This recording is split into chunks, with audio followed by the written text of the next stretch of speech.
company from that perspective.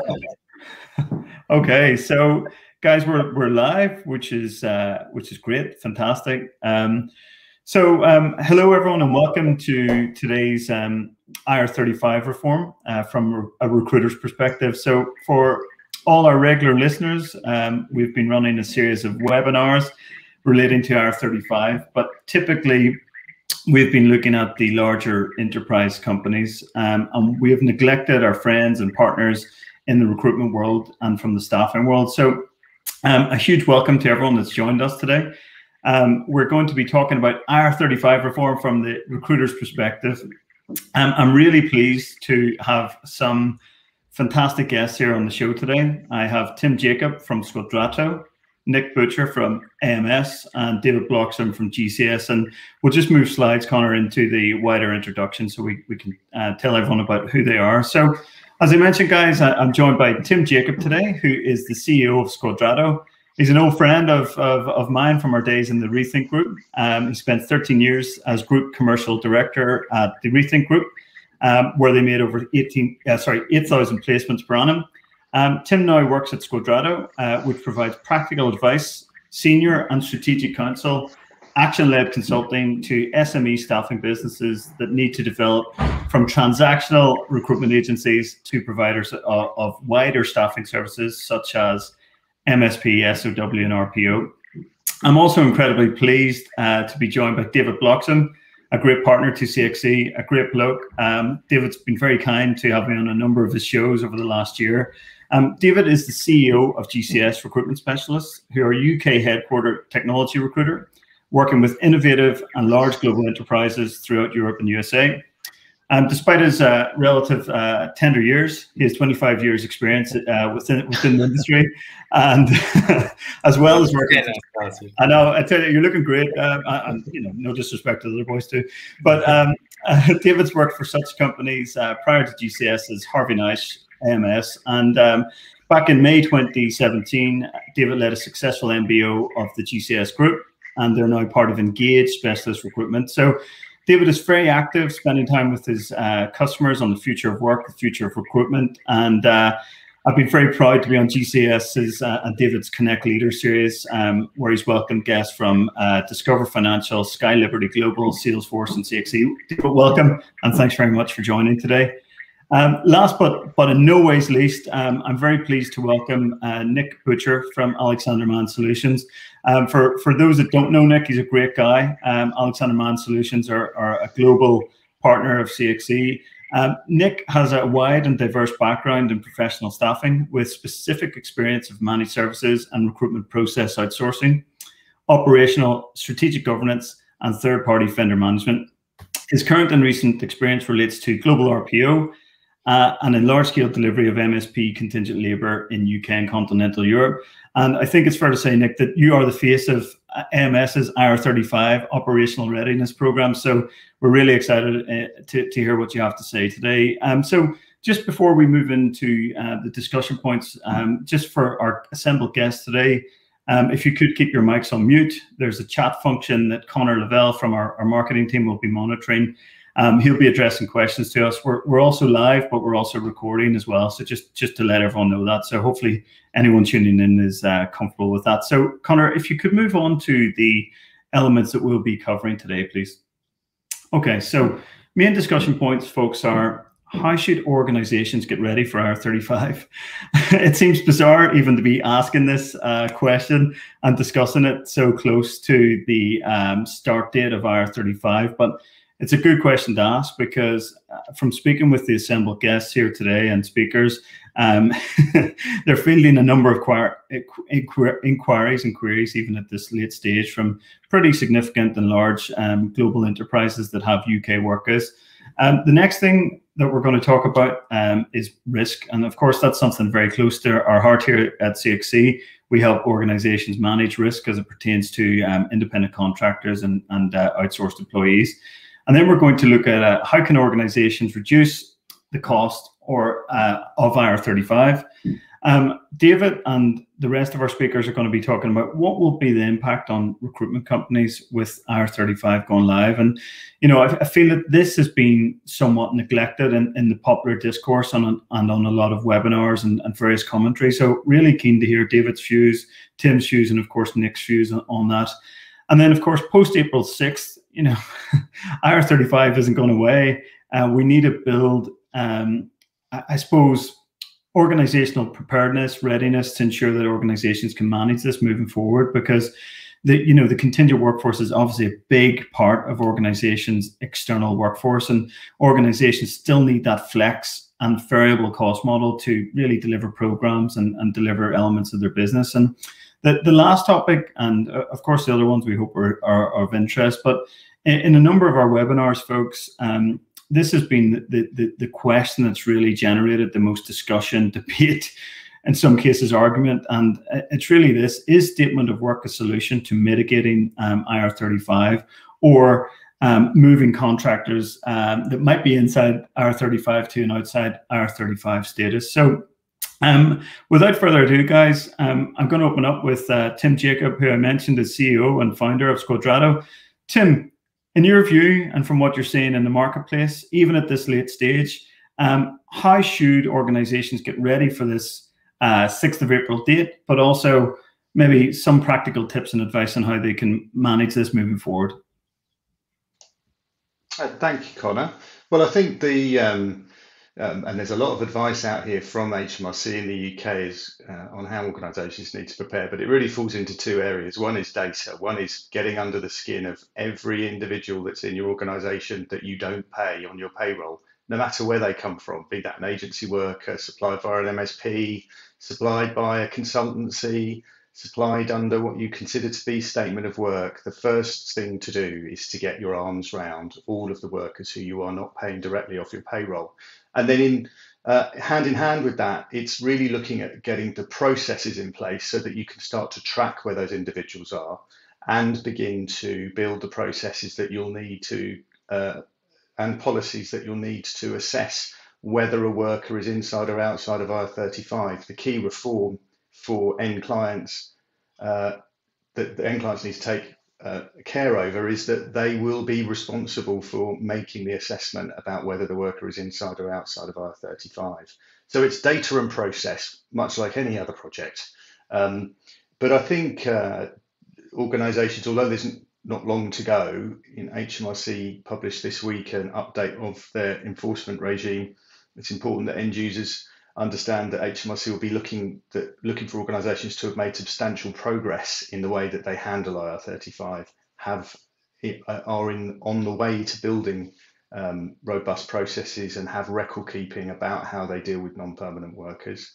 And I think one of the difficulties for organisations just coming to this is that they also need to be aware of the long contractual chain. There may be PSC limited company workers being supplied down the line, much further down the line than you realise. I'm working with an organisation in the oil and gas sector who have been having to get ready for this quite quickly because their end users have started to, the big oil companies have started to reach down the contractual chain to inspect whether they're using limited companies to provide the services.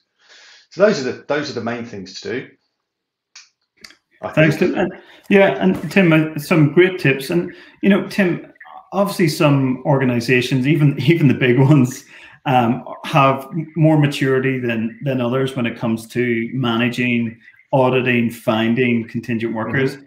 Is there any practical tips, Tim, that you can give an organization that's listening today going, okay, where do I start? Where is the data? What should I be looking for? How do I find it? Well, I think, again, it falls into the classic stakeholders to look into. There's a hand in the air request that goes out to the whole of the business. I think finance functions can play a part in uncovering where certain invoice values seem to be going out to individual workers. Procurement functions, finance functions should be on top of this anyway, because auditors are looking at this tax risk. There's also a risk of falling foul of tax evasion laws as well, which organisations become liable for as well.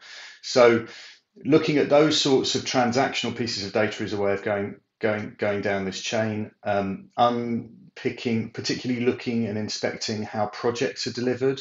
What's the profile of how individual pieces of work are delivered? How are the individuals that provide that piece of work or service supplied to the organisation? But I've also worked with organisations that have gone so far as to look at badge numbers. People have got passes. Strangely enough, security and reception people are very assiduous in compartmentalising individuals who are full-time, blue badge, contract, red badge. That's often a really good place to uncover any stragglers that you get. But it also needs to be underpinned by understanding what processes you have for engaging non-permanent workers. So what are the routes? How did these individuals turn up in the first place, and how do they get paid? If you can start at both of those ends and work backwards, you're going to pick up a lot of information and data on those individuals and understand where your risk might sit from a process and IR35 perspective. Makes sense. And Tim, I'll come on to Nick and David in a bit just to get their perspective on this. But I think one of the reasons we wanted to hold this webinar today, as I mentioned, was around, I almost think recruiters are forgotten in relation to IR35. If you were advising an end user client today, Tim, would you expect them to start working with the recruitment companies almost as the first order of battle once they've determined what their strategy is? Well, yes, I think you've got to work with all suppliers and understand your whole supply chain, and recruiters play an important part in that in the flexible labour market. But having said that, the staffing businesses that I'm working with, they're really interested in wanting to know what the situation is with their end clients around IR35. Recruitment businesses, staffing businesses who run contractors through limited companies are very quickly coming to a point where they'll have to make a decision regardless of whether the client gives them a status determination, because they're going to have to start processing payments to workers that will start, some of which will start to be paid in April. So those agencies, one of the first decision points they're coming to is, well, what do I do with a worker where I've got no determination from the client? I know the client is not an SME, so exempt from this reform, but how do I handle something where it's silent on the first payment run? And that's weeks, that's 2 or 3 weeks away for some agencies. So the recruitment businesses that I'm working with, the 4 or 5 recruitment businesses I'm working with, have got a lot of data at the moment tracking what decisions they've had from customers and chasing customers to get decisions. And I think a lot of recruiters, David, you may agree with this. Nick, you're too highfalutin because you don't deal with transactional business. But anyway, there's a lot of pressure in the market to get these decisions out from recruiters, because the liability also potentially is going to fall on those recruiters' balance sheets if they get it wrong. So I definitely agree with that. I think for me, there's a couple of things to look at when it comes to how organizations get ready.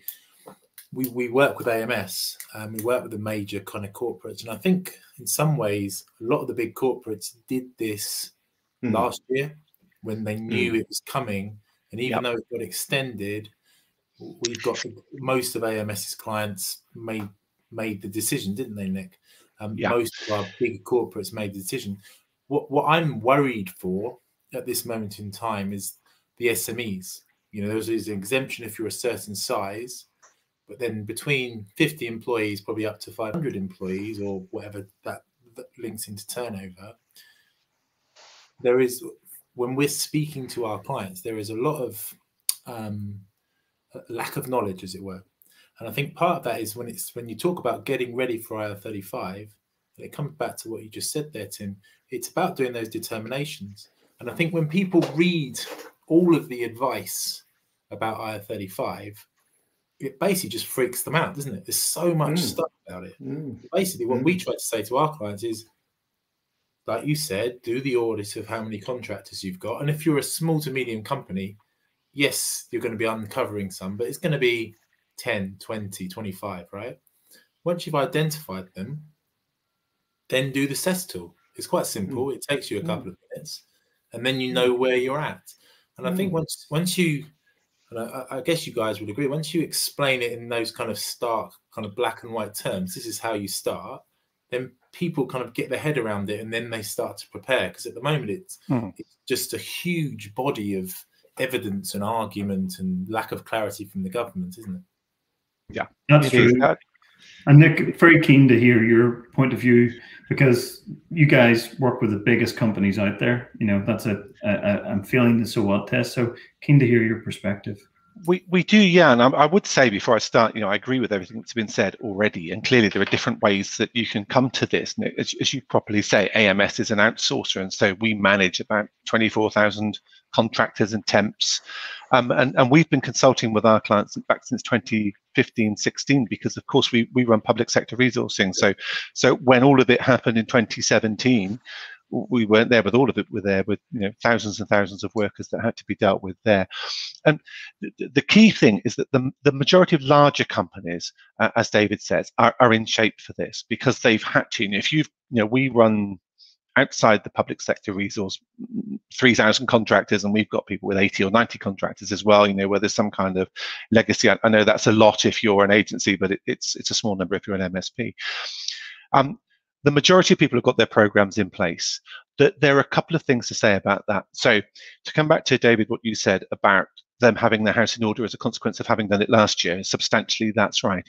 But we've seen a big change in the general flow of how people approach it, in as much as last year we said about 2/3 of our clients said we will assess the workers, and 1/3 said no PSCs around here, thanks very much. So just have a blanket policy that we're not going to have PSC. We won't assess people. We won't talk about IR35, no limited companies or PSC contractors, which is the same thing, obviously. This year, it's flipped the other way. 2/3 of our clients are doing that now. So lots have joined. And part of their reasoning on that is they went through the process of all the assessments, and they found it difficult and hard and ultimately a bit pointless, because they found pretty much everybody inside anyway. And so consequently, now there is we'll find you all outside. We'll put you all inside. Well, we won't put you inside IR35. We'll just say you have to go through an umbrella company or be PAYE or some other compliant route, and those really are the compliant routes. So I think that those are what we've seen. Where the challenges come with a number of workers, where you've got an MSP, life's quite simple, because you should know who your workers are, and the MSP ought to know that. And if they don't, you get another MSP. That's kind of where you're going to go with that, isn't it? But there's a hidden cadre, which Tim was alluding to earlier on, which are these consultant workers who often come through a procurement desk or outside. And if you are, if you're an agency, this isn't a particularly relevant point because it's really down to do with the client. But nonetheless, if you are a client here, you see who your obvious contractors are. But those that come under something which is currently called work package, statement of work, consultancy, or some other phrase, you need to be really, really clear about analysing what those people really do. Are they really on a statement of work? Are they a limited company worker, or are they an employee of the company supplying them to you? And when you use them, have you got supervision, direction and control, and therefore you're the end hirer? Or has your supplier got supervision, direction and control, and they're the end hirer? So we get a little bit into the sort of detail of the legislation there. But if you've got it, then you're just as liable for them as you are for anybody else. Now, the fact that HMRC have come out and said that they're going to do a bit of a soft launch of all of this means if you've kind of done most of the work, but you've missed a certain population, you're probably okay. It doesn't mean you don't need to do it, clearly. If you haven't done anything, then as a large organization, you're in some kind of trouble. Yeah. In terms of where we then go, David made the point earlier, communication is absolutely everything in this. I mean, you don't need me to tell you as agency suppliers or anybody, this is super emotional. You're a contractor and somebody says a bit of legislation is going to knock your wages back 20%. There's nothing you can do about it. You're going to fight tooth and nail and get cross, and people will have seen this, I've no doubt. But in the end, if you are a hiring customer and you look at your data, you look at your workers, and you do the CES tool, or you do Grant Thornton, you do QDOS. There are other tools available, but CES is the one the government goes in. It's the easiest one, it's free. Just go and do it. You then make your assessment, and your assessment is it doesn't matter what the contractor says, really. The contractor can argue with you, but you have the authority to make that decision. And having done that, now either it's, as most of the big companies have done, said, we're not paying any more money than we pay now as a consequence of this. So you go umbrella, yeah, your take home's less, but it's not our problem. That's what most big companies have said. Now, then they do some criticality analyses and go, but the aeroplanes will fall out the sky if those guys leave, so we better have a word with them under an NDA and give them a few more quid. That kind of thing can happen as well. But then it's that negotiation point that Tim was talking about right at the top of the hour. I seem like I'm on the radio or something. But that's good. But Nick, yeah, go ahead. Sorry, guys, interrupt. Well, I was just picking up on Nick's point there. That's for me. That's how clients can reduce the impact and reduce the risk. Here is starting to have the communication and the negotiation, because this is what the cause is a change in taxation. But the solution here is going to be an effect. Somebody's rate's going to have to be affected. Money is, somebody's going to have to take some change in the way how much they get paid, which is a really difficult conversation, as all three of us know, being in the recruitment sector. It's a really difficult conversation to have. It's even more difficult to have with 2,000 people all at the same time, or 20 people all at the same time. So that's the work over the next few weeks for me, is the renegotiation of a large part of the market of non-permanent workers are going to go through a mass renegotiation of rates, and clients are going to have to play their part in that in some way, shape, or form, if not from a noise perspective, as are recruiters. Yeah, from what I've seen from the conversations I've had with clients, is it tends to go out in a number of ways. One of the things that people realize quite quickly is sometimes they don't really understand, and I guess we've got recruiters on this call, so obviously they don't really understand how limited companies pay themselves. And when you actually explain to them, so what they do is they get a gross amount and they pay themselves this salary and they pay themselves dividends, and that means they can save on national insurance. And generally you're on a conversation where we are all PAYE employees, right? So then you start to have the conversation, well, like, we do a job and we pay tax in this way, and the contractors don't pay tax in this way, they pay like this. From that communication, you have quite a different attitude. And I know it's a question here on this IR35 risk. Companies, like you said before, Tim, they realize that it's not actually a risk, it's a risk to the contractors. And that links in quite a lot into the negotiation and how they judge this, in that they tend to come more onto the IR35 side. I think from what I've seen, and we work very much in the technology market, it's very similar to what you said, Nick, is that when they look at it, when they make a corporate decision, it's very easy to say we won't work with PSCs. But then when you get into the weeds of it, a certain architect or a certain leader in this particular project, we need to mitigate this IR35 risk, which is really the risk of this person leaving. Yes. Where I've found the difficulties happening. The impact cost is, for these major corporates, the actual, even to raise the costs by 10% is not necessarily a huge amount in the scheme of things, but to lose an individual is maybe even more. Yeah. These are all short term. This is all for the next few weeks. These are all short term stuff. These are all the risks that clients are facing with how on earth are we going to deliver that tech platform next month and the month after.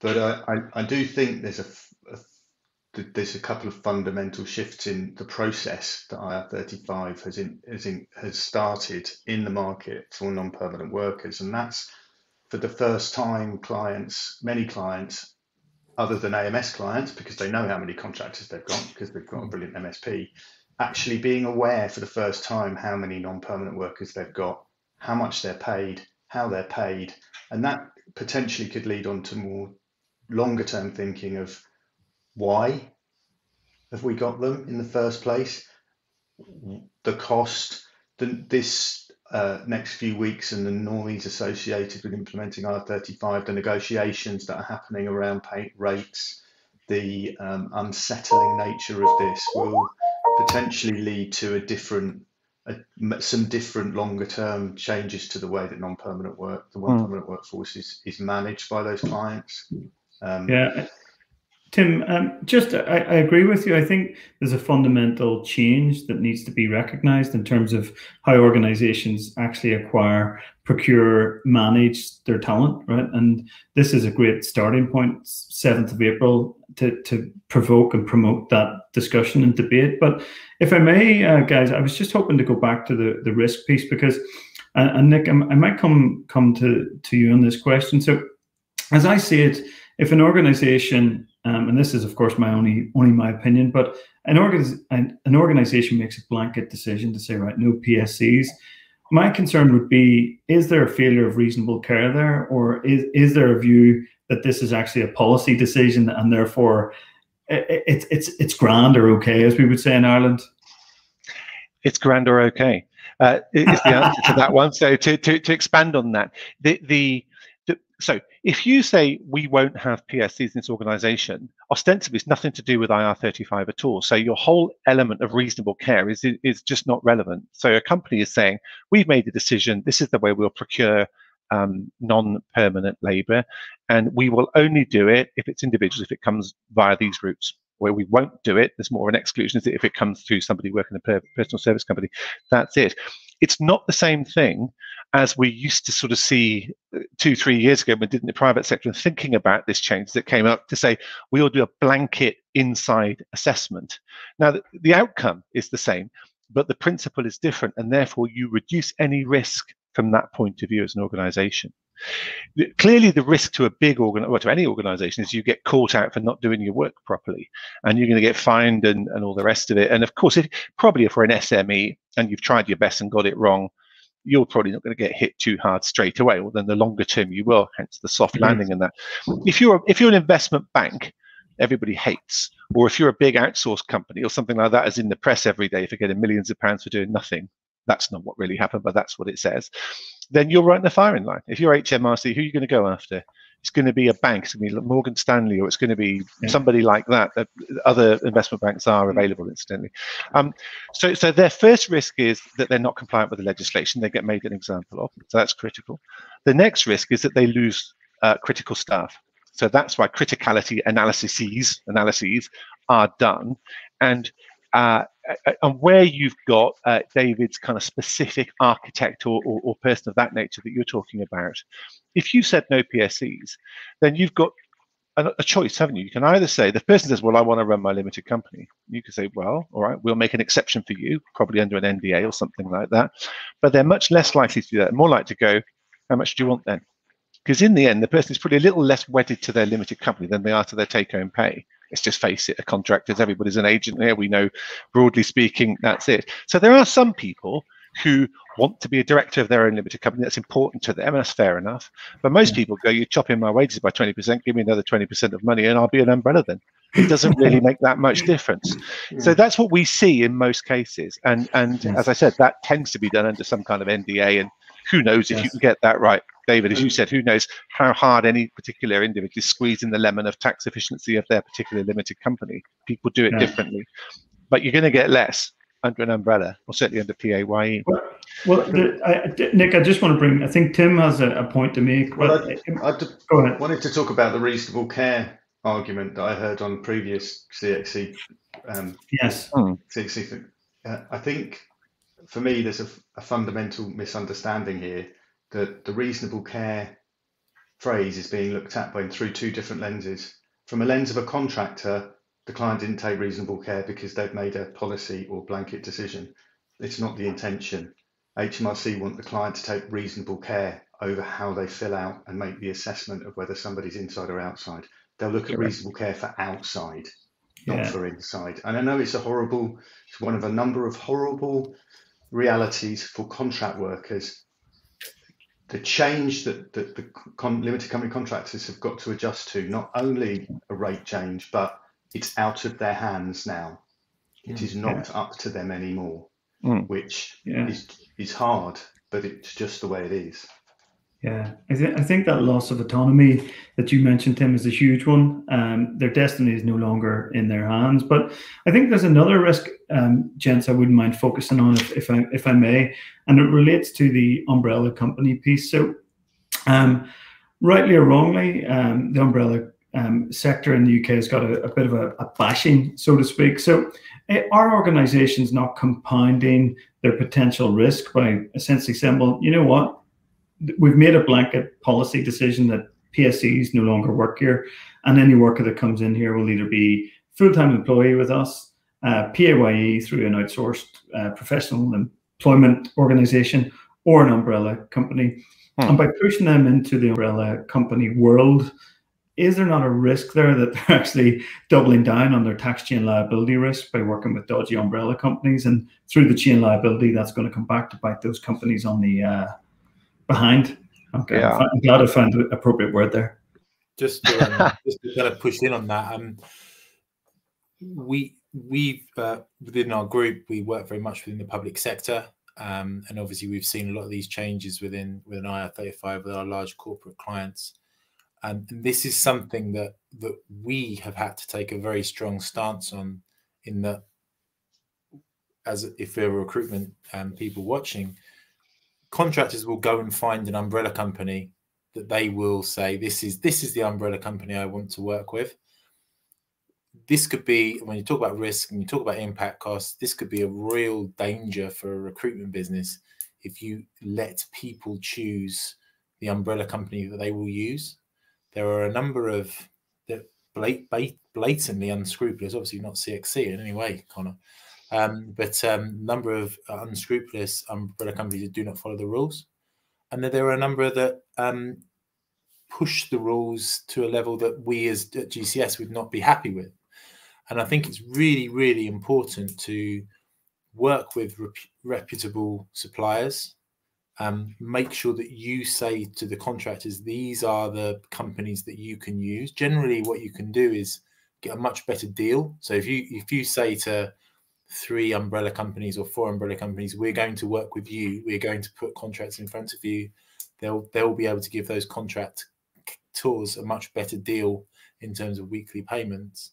But also it means that you have partners that you trust, that you work with, that will, that pay your contract as well, won't cause you those problems, but also will kind of keep you protected.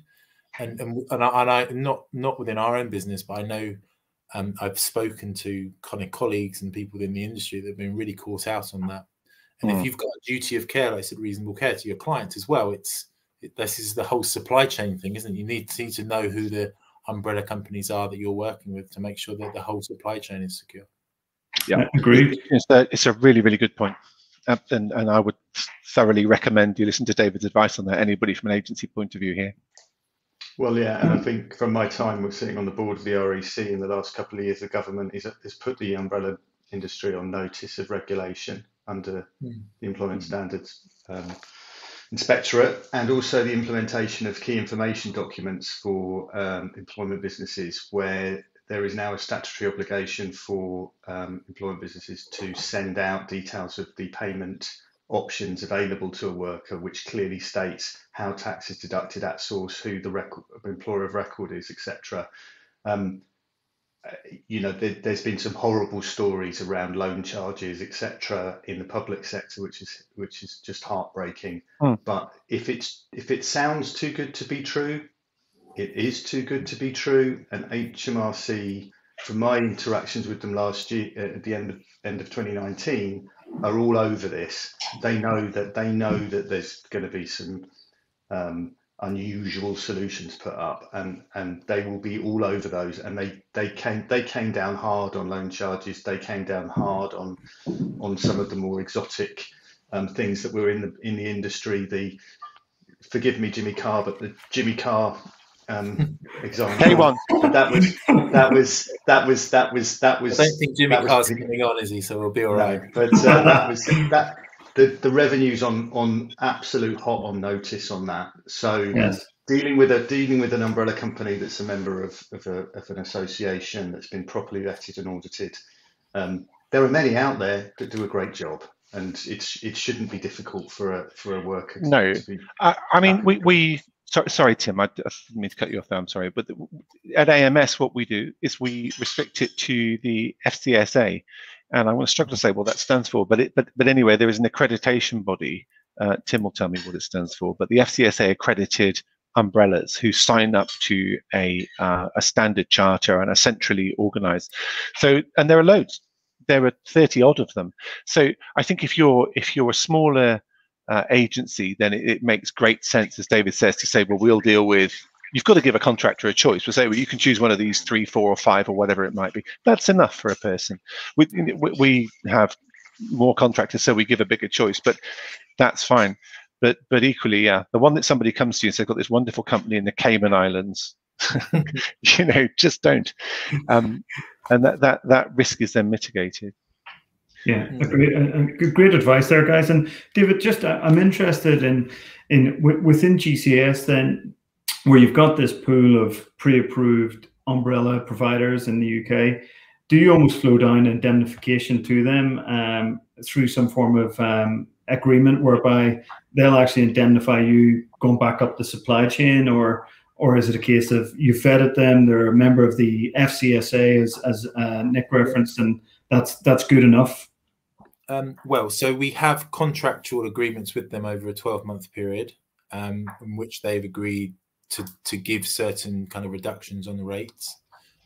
We have certain terms that we have agreed with them. We audit them on a 6-monthly basis to ensure, I mean, our group does this, I don't do it. It's way beyond my knowledge. But we make sure that we run this partnership in the same way as AMS will work with us as a supplier, that we properly make sure that these are good companies that we're working with, and that we have reviews and KPIs and a proper way of a contractor escalating to us. And that seems to work really well, and the contractors seem to be happy with it. Great. Any other tips or advice, guys, on this, or have we done this to death? I think for SME and clients who are just maybe slightly getting concerned about IR35 and the like, and the talk of umbrella companies, there is a really simple check that you could do with an umbrella company, which is just to trace a transaction from the money you've paid out to the agency pays out to the umbrella worker, and how much did the umbrella worker get. It's a legitimate interest to ask for that. It's part of the legislation, and it should be a fairly straightforward thing for a robust umbrella company to provide you with evidence of a pay slip and payment of national insurance and income tax. And therefore, you don't need to pass on liabilities because you're compliant. The law of the land, HMRC won't worry about what it says in a contract. They'll just go after the money. That's true. Worry about who's going to pay. So, the lawyer, with all due respect to great lawyers in the world, we could spend a lot of money writing very clever liability clauses. HMRC's not going to care. It's going to go what they're going to choose the legislation. So So I think if you have the right processes in place, if you've done the right due diligence, if you have the right control and governance, then you should be in a good place to be able to control these things in the first instance. And many people would argue it's good practice anyway to know who you've got in your organisation, how they got there, how they were screened, whether they were any good, etc.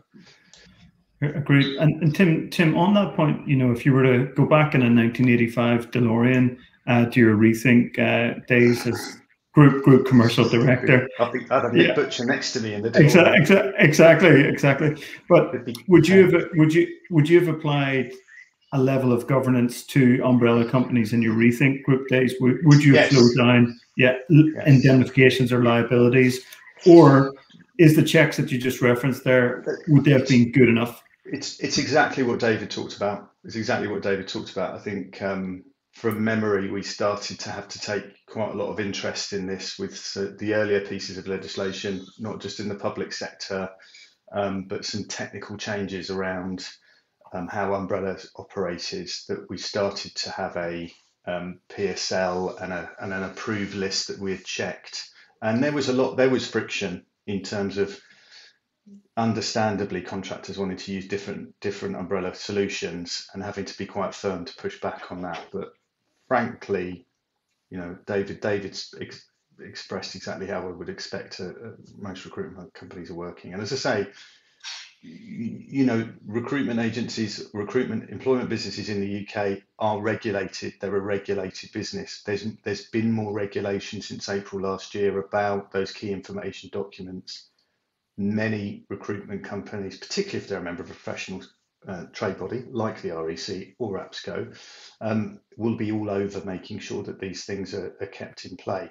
I think one of the risks that some end clients are starting to uncover is where they have a direct relationship with the worker, where there is direct payment with the worker, where they're becoming not just the client engager but the fee payer at the same time. I think that can often be a difficult one to unpick from their knowledge and experience about what vehicles are being used by whom and what those risks might be, and because they've never really looked at them before. So yeah, I think that's a fair comment. And guys, we've got a question from Richie Smith, who works with CXC on a consulting basis and is principal of Contingent Rec Tech. I think, Richie, sorry if I've got the name of your company wrong, but anyway, Richie's question is this, guys.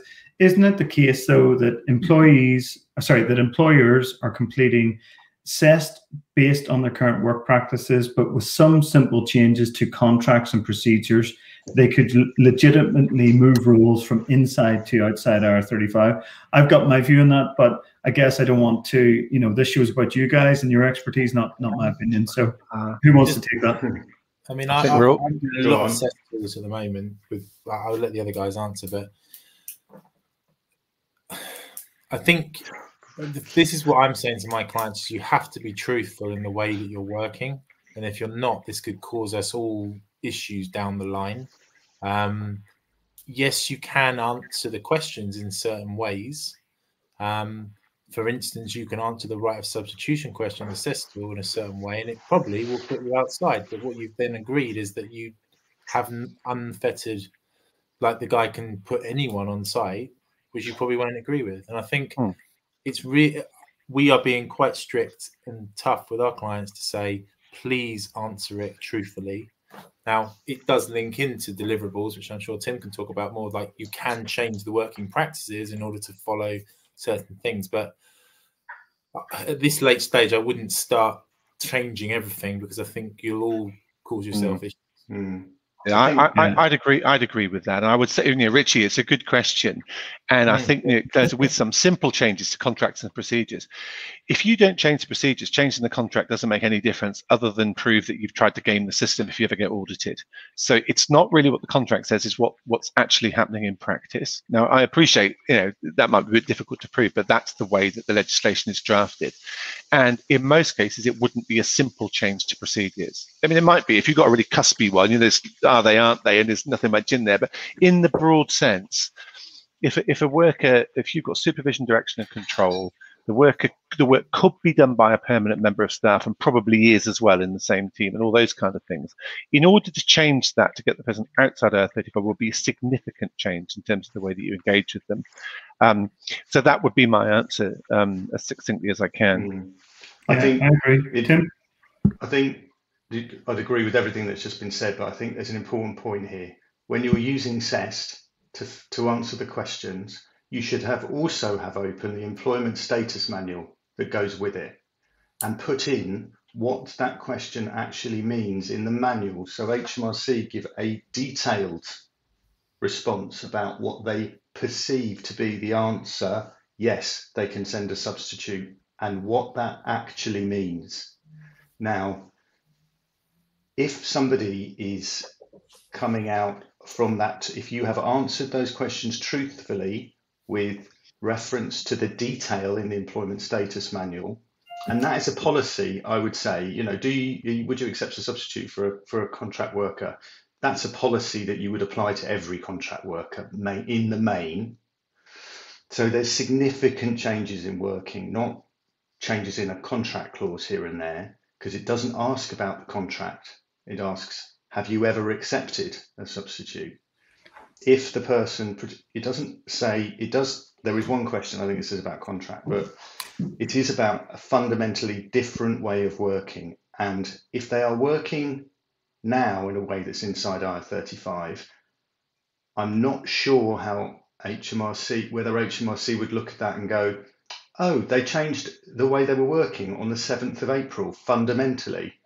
Oh, right, that must be fine then. We don't have to look any closer at that.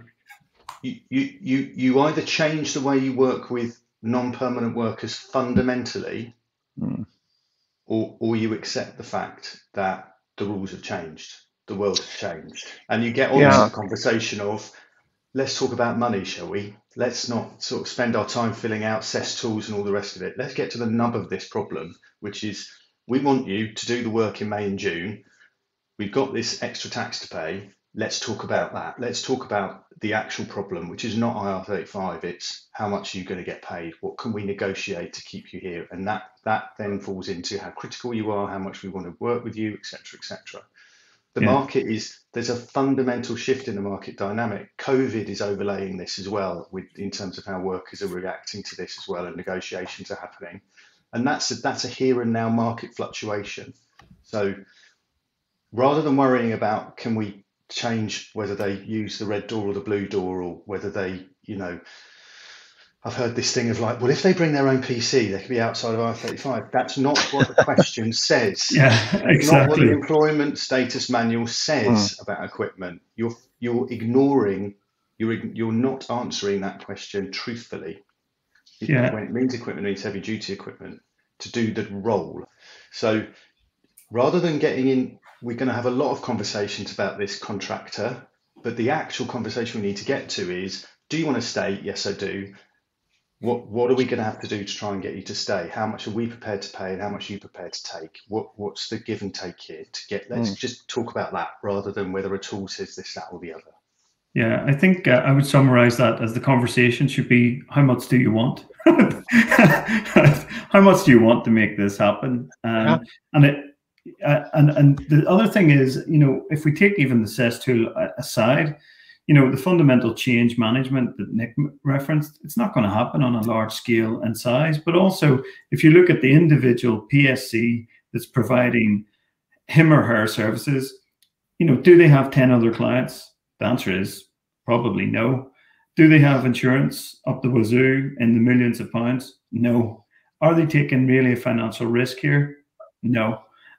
So I think there's that wider piece to be considered. And I think, Richard's a great question, but I think it's a difficult one to move those workers outside of 35 with those sort of simple changes. I think it's more fundamental. In terms of that, just lighten the mood briefly. One of the services that AMS does, we will go for a fee and do the CES and all the admin and everything and for clients and do a discovery analysis and all that. So in one of those conversations, the colleague who was talking to the contractor said, "Have you got financial risk?" And he went, "Yeah." And, "Oh, really? Why is that?" He said, "Well, I've had to build a shed in my garden where I go and work. And therefore, that's an expense, and therefore I'm outside IR35. And she thought for a moment and went, "Okay, so when this contract's finished, are you going to knock it down again?" And the guy said, "Well, what are you talking about?" She said, "Well, if you don't knock it down, it's not specific to this particular assignment, is it? Shall we carry on?" And, I think it leavened her day a little bit if it didn't do anything else. And that incidentally, for the avoidance of doubt, that would not count unless you had specifically to do it for that contract. David, I think that goes back to your point about this overwhelming noise out there about IR35 and some conspiracy theories, some downright lies, some things that are just wrong.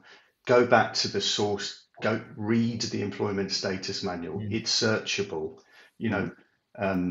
There's a lot of noise being talked about from IR35, which is through a contractor's lens, which is through an accountant's lens, which is through a legal, very good lawyer's lens.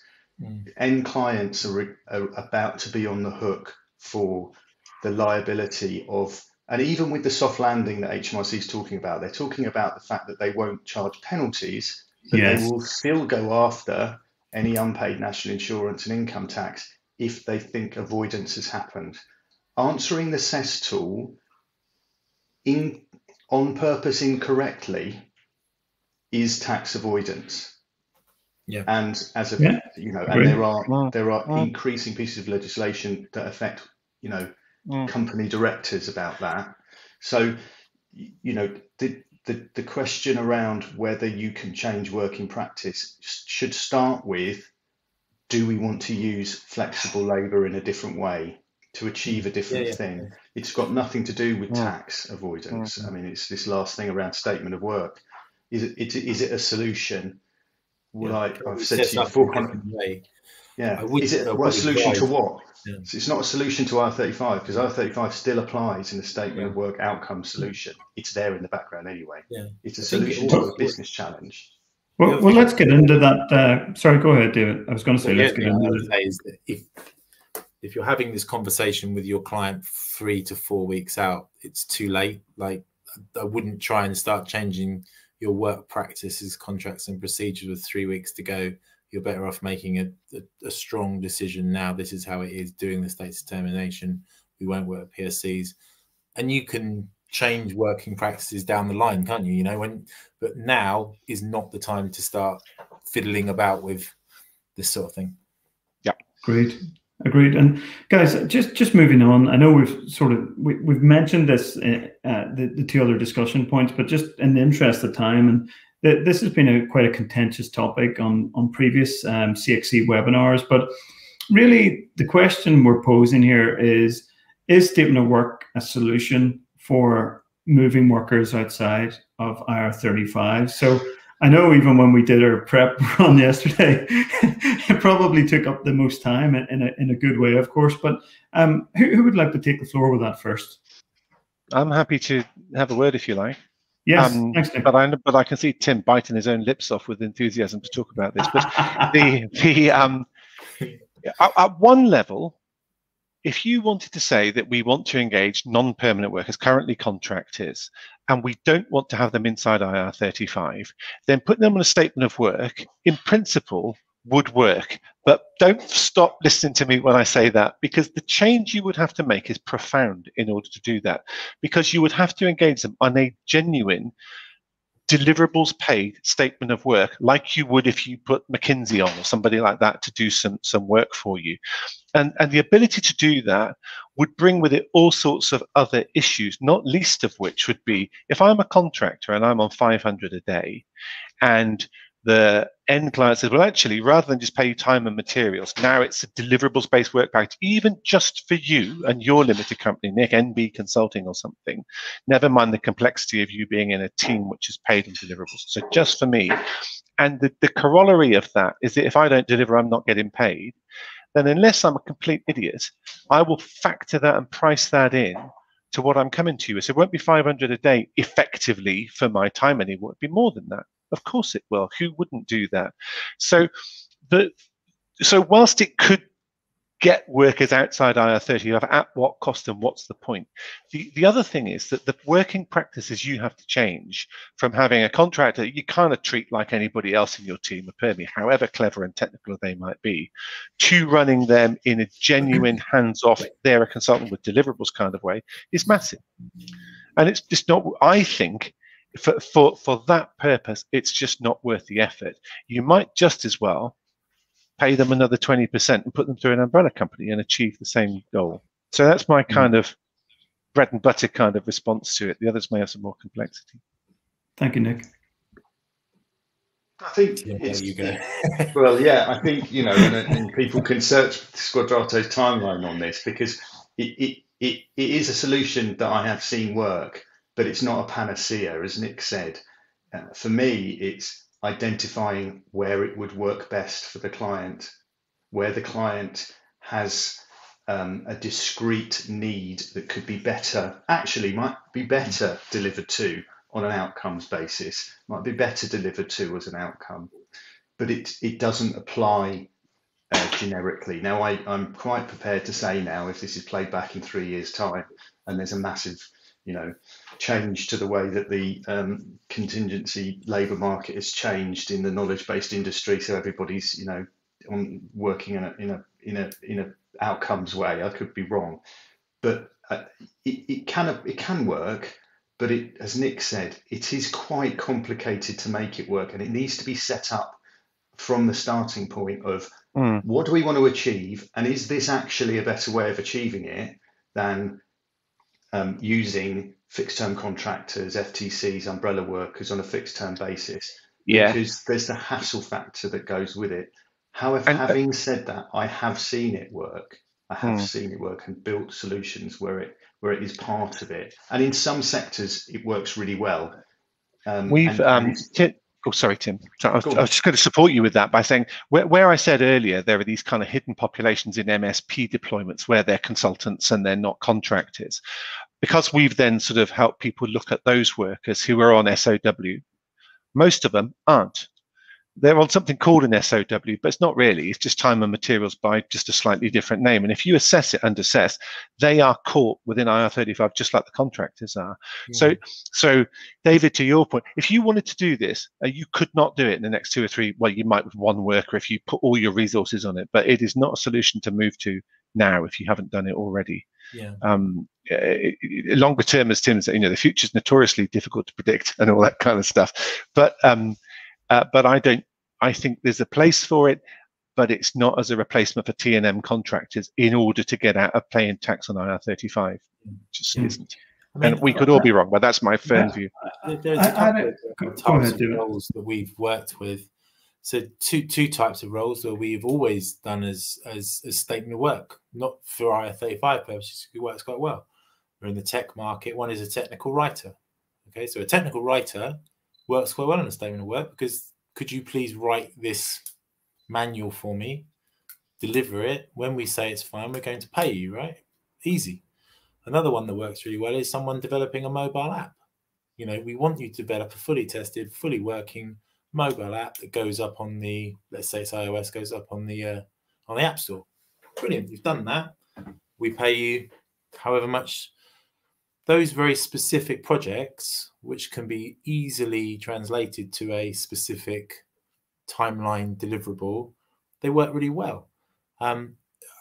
It's when people start thinking about the statement of work as, like you said, Tim, 3 or 4 different developers getting together to do this, or you kind of forcing together those, that's where it's going to be really tough.